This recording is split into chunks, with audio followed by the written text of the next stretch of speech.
YouTube, what's good? Welcome back for another trade recap. So, today we took a loss. It was $1,539 across the three accounts, so roughly around 500 per account.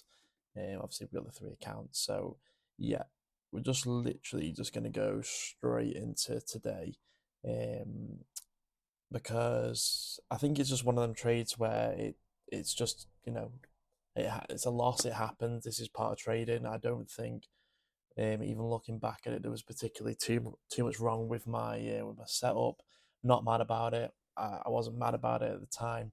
There's some trades where you take and you let it not affect your day, but it can certainly bug you if you've done something you shouldn't have or not followed your rules. Today, it wasn't that for me. I literally took the loss, got on my day, and yeah, I wasn't mad at it at all. And even looking back at it now, I'm still not disappointed by it. So, what I saw coming into session, we'd taken out this low here. I'm just going to mark these in red quickly for you. Yeah, so we've taken out this low, also this low here, and then we also had this low. So we've taken out quite a bit of liquidity coming into, I think this is Asia session. Yeah, so Asia session, we'd taken out quite a bit of liquidity, moved down. And then during London, obviously, we broke structure back to the upside, and also we inversed this gap here. So that to me, we'd, swept, quite a bit of liquidity, and also we broke structure back to the upside. So from here now, I want to see, and also just so you know, that was the same on ES as well. So broke structure and also inverse that fair value gap here, showing that price is likely to move back higher. We had some nice hourly draws to the upside on both NQ and ES. So there was some nice draws on liquidity. So from, like I say, from here, what I typically want to see is some sort of retracement. And I'm going to remove this for now as well. So bear with me 1 second. Yeah, so what I want to see is some, form of retracement into an area where price is almost discounted. And from there, we can take the longs up to, London high or, hourly highs above here. And yeah, this is what I wanted to see. So I had this low marked out here, and obviously within that, I'm just going to remove this for a minute. Obviously within that, you've got this fair value gap here. So there we go.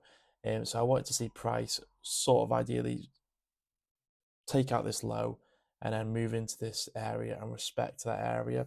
Now, as you can see, where price did end up respecting it, we moved down, we swept that level that I had marked out, we moved into it and it was respecting it at this point here. We then began to move higher. Now, what you will notice is on ES, we didn't move into this level. So we did have that SMT, which I did actually have marked out at the time. So I had this low here marked to that low here. And then I had on NQ this low to this low here, where we'd obviously swept that area there. So, to me, we had the SMT, we were expecting a 15-minute gap, we'd retraced into a discounted price, and to me, this was looking, strong. I just need some confirmation that price was likely to reverse. Now, as you can see on NQ, we had this, and then we also had this 5-minute gap, this bearish 5-minute gap, which was inverse back to the upside. And also, let me get rid of some of this on ES for you. We had the same. We had the same here on ES. So, to me, price was moving higher. Now, my only reservation behind taking this was obviously ES was a lot higher than NQ. We swept London high, but we didn't on NQ. But to me, because of the draws we had above that, we had hourly highs above that, both on ES and NQ. I did think we were going to go higher, but I did want to see more confirmation. So I didn't enter here. Now, what I wanted to see was price come down a little bit, and I'm glad I didn't enter off that 5 minute inversion. I mean, that's not typically what I would trade off of anyway, but it was looking strong. I could have, at that point with SMT, expecting that 15-minute gap. We had the hourly break structure and the hourly inverse fair value gap. So it wouldn't have been a bad trade there, I don't think. But for me, I just wanted to see a bit more. But like I say, I'm glad we didn't because we moved down. And what did we have here? We had another SMT form on, this is on the 3 minute now. So we had this 3 minute, well, say 3 minute, and we had this SMT form here from that low to that low. Again, ES was staying above it, and we inversed this 3 minute gap here. Now, I was very close to entering off the inversion of this 3 minute gap. Obviously, we'd had the 5 minute inversion, then we had this SMT formed, and then obviously that 3 minute inversion. I nearly entered off here. But what I wanted to actually see, and I wouldn't usually enter off a retracement into a fair value gap, but I just wanted to see this level here. Let me just get rid of that. I just wanted to see these lows get swept out. Now, I didn't like the fact that we had equal lows here. So we had this low and then this low. Yes, they're in 1 minute, but I just wanted to see price come in, sweep these, respect this fair value gap. So on this candle here, we moved in, tapped into it, and then we did begin to move higher, but this candle closed bearish in the end. But I entered off this candle here. And the reason why I entered there and I didn't wait for maybe like a breaker structure, which typically I would at the end, is because I wanted my stop loss to be down here. It would have been too much risk here. 350 ticks would have been too much for me. So we had it just shy of 300, the bottom of there. And for me, if it was coming down to this point anyway, it was pretty much going to sweep this area anyway. I could have maybe even have had it. I could have waited for maybe a breaker structure to the upside and had it there. And obviously that never would have come and might not have taken a trade today.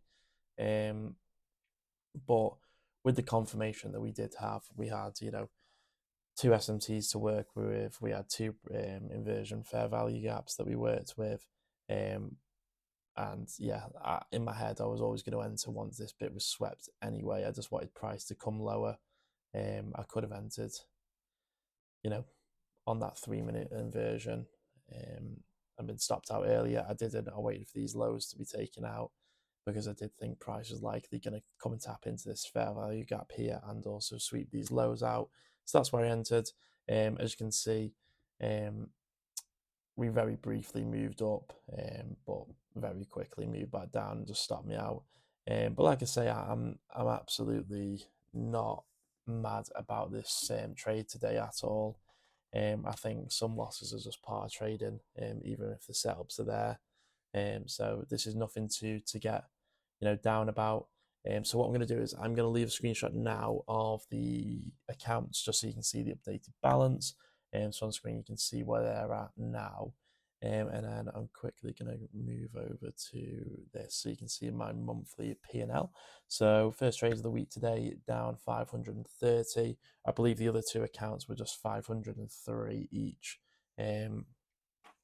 Which will total 539. So we had the one account of 533 and then the other two accounts of 503 each for the day. But coming off a back of, 2 wins and a break even last week. So we've broken that streak a little bit. But first trading day of the week, like I've just said, not mad about today's trade. We're green for the month. We've got a long way in the week to go. Obviously today is Monday, by the way. I don't know why Alpha Futures is showing these ones as Monday. It's all shifted back one, so if you just shift them one forward, obviously on this week, this is Monday, Tuesday, Wednesday, Thursday, and Friday, and this here is Monday. But yeah, we've still got a long week ahead. We're probably about 2 good trades away from passing the accounts based on what I've been taking. I could probably pass it in one trade if the setup's good enough and the risk is on the trade. But I think realistically speaking, I'm in no rush to get these passed. So I think realistically, we're looking at two trades. Like I say, it could be one, but yeah, realistically, we're probably looking at two more trades to go. And yeah, that's pretty much all there is to go through today. Um, Obviously I used ES quite a bit, but when it comes to my actual execution on the trade, we didn't look at it too much. So we were just watching our price delivered on NQ. And yeah, just one of them days where price didn't go in my favour. We're going to hopefully try and bounce back tomorrow with a win. And like always, if I have a trade, I'll be back with you. If I don't, then like I always say, I won't. But yeah, please do like, subscribe, comment. Did you win today? Did you lose? Let me know in the comments. Hopefully, anyone watching did take a win. And yeah, um, we'll just see what the rest of the week brings. So yeah, I'll update you as we go along. And yeah, I'm just gonna leave it there for today. So I'll catch you next time.